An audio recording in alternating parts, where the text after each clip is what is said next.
इस वीडियो में हम लोग बात करने वाले टीएफ आईडीएफ के बारे में। हमने अपनी पिछली वीडियो के अंदर बात की थी कि बैग ऑफ वर्ड्स क्या होते हैं और हमने इसके बारे में काफ़ी कुछ देखा था कि किस तरीके से हम लोग बैग ऑफ वर्ड्स के कोड लिखते हैं और ये किस तरीके से अपने फ्रीक्वेंसी पे वर्क करता है बेसिकली। तो ये हमारे लिए क्या करते हैं कि एक डेटा तैयार करते हैं बेसिकली, जो कि आपके टेक्स्ट को नंबर्स की फॉर्म में रिप्रेजेंट करके अपने मशीन लर्निंग के मॉडल के लिए आप जो तैयार कर लेते हो।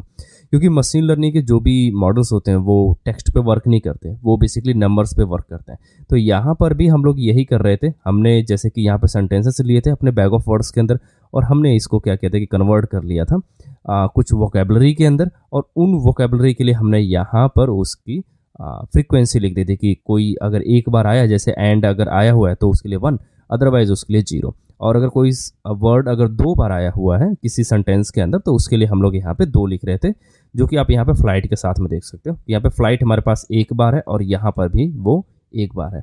तो इस डॉक्यूमेंट के अंदर यानी कि जो ये सेंटेंस है इसके अंदर ये फ्लाइट हमारा 2 बार आया हुआ है, इसकी वजह से इसने यहाँ पे 2 लिखा हुआ है। ठीक है, तो ये हमारा था बैग ऑफ वर्ड्स। आज हम देखने वाले हैं अपने टर्म टीएफ एंड आईडीएफ के बारे में, है ना। तो सबसे पहले ये देखते हैं कि टीएफ आईडीएफ होता क्या है। तो यहाँ पर लिखा हुआ है कि विच स्टैंड फॉर टर्म फ्रीक्वेंसी। तो जो हमारा टीएफ होता है वो होता है टर्म फ्रीक्वेंसी, यानी कि कोई चीज़ कितनी बार आई हुई है ना।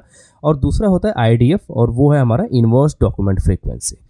अब जो हमारा इनवर्स डॉक्यूमेंट फ्रीक्वेंसी और जो टर्म फ्रीक्वेंसी, इन दोनों का जो मल्टीप्लीकेशन होकर के जो आंसर आता है वही हमारा होता है TF IDF. It is a numerical representation that helps quantify the importance of words in a collection of documents. तो कोई वर्ड कितना इंपॉर्टेंट रखता है उस डॉक्यूमेंट के अंदर और उस पूरे डॉक्यूमेंट्स के अंदर, बेसिकली इस चीज़ पर फोकस करता है हमारा टीएफ आईडीएफ, है ना। इसको थोड़ा सा और डिटेल में देखते हैं। तो जैसे कि अगर आप यहाँ पर देखोगे तो यहाँ पर लिखा हुआ है कि जो हमारा टर्म फ्रीक्वेंसी होती है उसका मतलब ये होता है कि how often a term appears in a document, कि कोई एक जो टोकन है या कोई एक वर्ड है वो किसी डॉक्यूमेंट में कितनी बार अपीयर हुआ है ना। तो डॉक्यूमेंट का मतलब कोई एक सेंटेंस ले लो आप, कि एक जो सेंटेंस है मेरे पास और उसके अंदर कोई एक वर्ड कितनी बार आया हुआ है, ये देखता है हमारा टर्म फ्रीक्वेंसी, है ना। तो कोई एक सेंटेंस आपने लिखा जैसे कि जो हमने यहाँ पे फ्लाइट के केस में देखा था कि यहाँ पर हमारे पास एक एग्जाम्पल है, जैसे कि the flight was full and travelling by the flight is expensive. तो यहाँ पर जो फ्लाइट है वो हमारा 2 बार आया हुआ है, तो इसकी जो फ्रीक्वेंसी है टर्म फ्रीक्वेंसी वो ज़्यादा है ना। इसी तरीके से ये हमारा टर्म फ्रीक्वेंसी काम करता है, यानी कि ये चेक करता है कि कोई वर्ड कितनी बार आया हुआ है, जो टीएफ होता है हमारा। इसको कैलकुलेट करने का तरीका ये होता है कि number of times appear in a document, कि वो कितनी बार डॉक्यूमेंट में अपीयर हुआ है। जैसे कि फ्लाइट 2 बार अपीयर हुआ है, और divided by total number of terms in a document, कि वो कितने टर्म्स है टोटल। तो यहाँ पर अगर आप देखोगे कि इन अ डॉक्यूमेंट विद, मान लीजिए कोई एक डॉक्यूमेंट है जिसके अंदर 100 वर्ड्स हैं, है ना। अब उन 100 वर्ड्स में मान लीजिए कोई एक ऐसा आपने टोकन चुना, जैसे हमने फ्लाइट चुना था, कि वो जब 5 बार आया हुआ है तो उसका टीएफ आईडीएफ कितना हो जाएगा, उसका हो जाएगा टीएफ आईडीएफ अपना 5 डिवाइडेड बाय 100, जो कि 0.05 हो जाएगा, है ना। इसी तरीके से आपका इनवर्स डॉक्यूमेंट फ्रीक्वेंसी होता है। तो इनवर्स डॉक्यूमेंट फ्रीक्वेंसी में क्या होता है कि हम लोग मेजर करते हैं कि हाउ यूनिक और rare a term is across all the documents. तो यहाँ पर अब बात हो रही है कि सभी डॉक्यूमेंट्स में। तो यहाँ पर जो हमने सेंटेंस देखा था वो था gym and palm travel by बस, द ट्रेन वॉज लेट, और ये किया लास्ट वाला। अब इसमें बात क्या कर रहा है इनवर्स डॉक्यूमेंट फ्रीक्वेंसी के अंदर, कि ये अब पूरे डॉक्यूमेंट पे वर्क करेगा। तो इसने बोला कि मेजर हाउ यूनिक और rare a term is across all documents. तो यानी कि अब ये फ्रीक्वेंसी तो लेगा ही, जैसे कि ये कितनी बार, साथ में ये कितना यूनिक है या कितना रेयर है इस पूरे सेंटेंसेस के अंदर, यानी कि जितने भी आपके यहाँ पे सेंटेंसेस है या डॉक्यूमेंट्स बोल लो आप उन्हें। तो आईडीएफ कैसे कैलकुलेट होता है, तो ये होता है log of total number of documents, की टोटल नंबर ऑफ डॉक्यूमेंट्स कितने, तो यहाँ पे 3 है। Number of documents containing the term, और वो वाला टर्म जैसे कि मान लीजिए फ्लाइट है वो कितने लोगों ने कंटेन किया हुआ है। तो जैसे कि यहाँ पर 1 पर फ्लाइट है, बस ये 2 ही बार है क्योंकि फ्लाइट बार बार नहीं है। 2 भी आप देखोगे यहाँ पे तो 2 बार है। तो ये कुछ टर्म फ्रीक्वेंसी है बेसिकली इनकी, कि ये कितनी बार यहाँ पे आ रहे हैं। तो इसमें बोला कि टोटल नंबर ऑफ डॉक्यूमेंट्स, तो यहाँ पे 3 हो गए, और number of documents containing the term, और उस जो टर्म है जैसे फ्लाइट है उसको कितने लोगों ने कंटेन किया हुआ है। तो मान लीजिए यहाँ पे बाय के लिए आप देखोगे तो इसको दो डॉक्यूमेंट्स ने कंटेन किया हुआ है, एक तो इस बाय ने और एक इसने। है ना, इस सेंटेंस ने और एक इस सेंटेंस ने, तो 2 डॉक्यूमेंट्स में आ रहा है, तो यहाँ पर 2 हो जाएगा।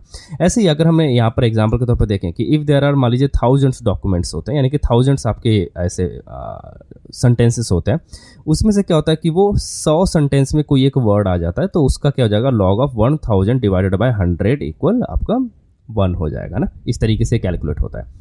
तो यहाँ पर अब कैलकुलेटिंग TF IDF, अगर हम दोनों को कैलकुलेट करें तो हम कैसे करेंगे, हम इन दोनों को मल्टीप्लाई कर देंगे TF IDF को, और वो मल्टीप्लाई करने पे हमारा आंसर आ जाएगा 0.05। तो इतना इंपॉर्टेंस रखता है वो। अब इसको अगर हम इंटरप्रिटेशन करें कि ये क्या मतलब है 0.05 का, तो यहाँ पे बोला कि high TF IDF values indicate term that are both frequent in specific document and rare across other documents, hence carrying significant meaning. तो अगर जिसका TF IDF वैल्यू हाई होता है तो उसकी वैल्यू मतलब उसका जो वेट है बेसिकली, या जो उसकी इंपॉर्टेंस है वो बहुत ज़्यादा है ना, और जिसका लो है उसका कम है। तो यहाँ पे लिखो low TF IDF value suggest common term that might not convey specialized information, कोई बहुत ज़्यादा इन्फॉर्मेशन वो लेके नहीं आता है। इस चीज़ को हम लोग यहाँ पर चेक करते हैं, जैसे कि मेरे पास यहाँ पे है sklearn, हमने सबसे पहले इसको इंपोर्ट कर लिया, जो भी अपना टर्म फ्रीक्वेंसी वाला है, कि हमने TF IDF हमने यहाँ पे वेक्टराइजर हमने यहाँ पे इंपोर्ट कर लिया फीचर एक्सट्रैक्शन डॉट टेक्स्ट से। फिर हमने जो अपना सेंटेंस था उसको हमने यहाँ पे रन कर लिया कि ये सेंटेंस ले लो आप, और उसके बाद यहाँ पर हम लोग उसको इनिशियलाइज कर रहे हैं, जो TF IDF का जो भी वेक्टराइजर है उसको हमने यहाँ पे इनिशियलाइज कर लिया, और यहाँ पे हम उसके मैट्रिक्स को हम लोग फिट कर दे रहे हैं। तो यहाँ देखिए, यहाँ लिखा TF IDF वेक्टराइजर, यानी कि ये जो आपने इनिशियलाइज किया होता, फिर ट्रांसफॉर्म डॉक्यूमेंट्स, इसने क्या किया कि इस चीज़ को डॉक्यूमेंट्स को ट्रांसफॉर्म कर दिया आपके वेक्टराइजर के अंदर। वेक्टराइजर का मतलब वही हो गया जो आपका एरे के फॉर्म में अपना 0 और 1 के फॉर्म में वो इन्फॉर्मेशन आती है बाहर, है ना। तो इसको भी हम लोग यहाँ पर रन कर लेते हैं, और फिर यहाँ पर है कि get the list of features name, कि कौन कौन से उसने फीचर बनाए हुए हैं वो उसने फीचर नेम के अंदर डाल दी, और फिर हमने फीचर नेम्स को हमने यहाँ पर प्रिंट किया हुआ है ना। तो यहाँ पर अगर मैं इसको यहाँ पर रन करूँ और फिर मैं इस फीचर नेम को आपको दिखाऊं, तो उसने ये फीचर बनाए हुए हैं, एंड, बस, बाय, एक्सपेंसिव, फ्लाइट, फुल, ये वही वर्ड्स हैं जो हमने बैग ऑफ वर्ड्स में बनाए थे। तो अगर आप बैग ऑफ वर्ड्स की भी अगर आप देखोगे तो हमने लगभग सेम बना रखा है। यहाँ देखिए, जो भी उसकी वोकेबलरी थी वो यही थी, एंड, बाय, बस, एक्सपेंसिव, फ्लाइट, फुल, जिम, इस तरीके से, है ना। और वही सेम आपने टर्म फ्रीक्वेंसी के अंदर भी इसने हमें बना के दे दिया है। फ़र्क सिर्फ इतना रहेगा कि जो उसकी मैट्रिक्स होगी वो अलग होगी। तो अब अगर मैं इस चीज़ को यहाँ पर रन करूँ तो इसकी जो फ्रीक्वेंसी है वो कुछ इस तरीके से आ रही है, यानी कि TF IDF जो वैल्यू है उसकी, तो हमने यहाँ पे 0.42 लिखा हुआ है यहाँ पे, बल्कि अगर आप यहाँ पर देखोगे तो इसने यहाँ पे 1 लिखा हुआ है ना, जो इसका एरे है, यानी कि बैग ऑफ वर्ड्स का। तो ये सिर्फ ये बताता है कि वो फ्रीक्वेंसी कितनी है, बट ये हमें नंबर्स में देता है कि वो कितना इंपॉर्टेंट है। तो 0.42 है, फिर ऐसे ही करके इसका 0.32 करके है ना, और किसी का ज़्यादा होगा, जैसे कि आप इसका देखिए तो ये थोड़ा ज़्यादा मीनिंग लेके आ रहा है ना, 0.56 हो गया आपका। फिर ऐसे ही आपका यहाँ पे देखिए 0.6 है, यानी कि ये और ज़्यादा इंपॉर्टेंट रखता है इस सेंटेंस के अंदर। फिर यहाँ पे 0.243 है, तो ये बहुत कम इंपॉर्टेंट रखता है ना।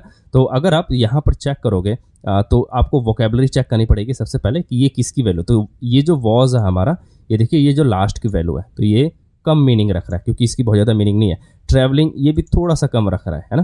फिर आपका है यहाँ पे ट्रैवल्ड जो कि 0 है, फिर आपका ट्रेन आ जाता है, और फिर आ जाता है आपका द करके, तो ये द बहुत ज़्यादा मीनिंग रख रहा है ना, क्योंकि द जो है फ्रीक्वेंटली आया हुआ है सेंटेंसेस के अंदर। अगर आप देखोगे तो यहाँ पे जो द है वो यहाँ पर भी है और यहाँ पर भी, तो इसकी वजह से इसकी जो TF IDF वैल्यू है वो आपकी 6 आ रही है ना। इसी तरीके से और भी हैं, जैसे कि अगर आप यहाँ पर देखोगे इसके अंदर 0.56 है किसी की, या इसकी देख लेते हैं, तो ये हमारा सेकंड सेंटेंस के अंदर है, और ये है first, second, third, fourth number पे कोई एक सेंटेंस है सेकंड वाले में। तो 0, 1, 2, 3, 4 ये भी द के लिए ही है ना, द ट्रेन करके, तो उसकी वहाँ पे मीनिंग उसने डिफाइन की हुई है। तो यहाँ पर TF IDF के अंदर वो उसकी TF IDF वैल्यू निकाल लेता है कि वो वर्ड कितना इंपॉर्टेंट रखता है। इसकी जो कुछ एप्लीकेशन है वो हम देख लेते हैं कि कौन कौन सी एप्लीकेशन है, जैसे कि सर्च इंजन के अंदर ये यूज़ हो जाता है कि how search engine ranks documents based on the relevance to user queries को। तो जैसे कि आप लोग गूगल वगैरह पे वर्क करते हो तो वहाँ पे वो ये चेक करते हैं कि कोई डॉक्यूमेंट आपके लिए कितना इंपॉर्टेंट रखता है ना। तो उस सर्च इंजन के अंदर ये लोग इस तरीके से यूज़ करते हैं। फिर टेक्स्ट समराइजेशन के अंदर यूज़ होता है कि अगर हमें आइडेंटिफाई करना है कि कौन कौन से ज़्यादा वर्ड वैल्यूएबल हैं, उनको वो समराइज़ कर देता है, बेसिकली उनको उठा लेता है, और जो आप कम वैल्यू रखते हैं उनको हटा देता है। फिर डॉक्यूमेंट क्लासिफिकेशन हो जाता है कि assisting in a category document based on their document करके, है ना, क्लासिफिकेशन का।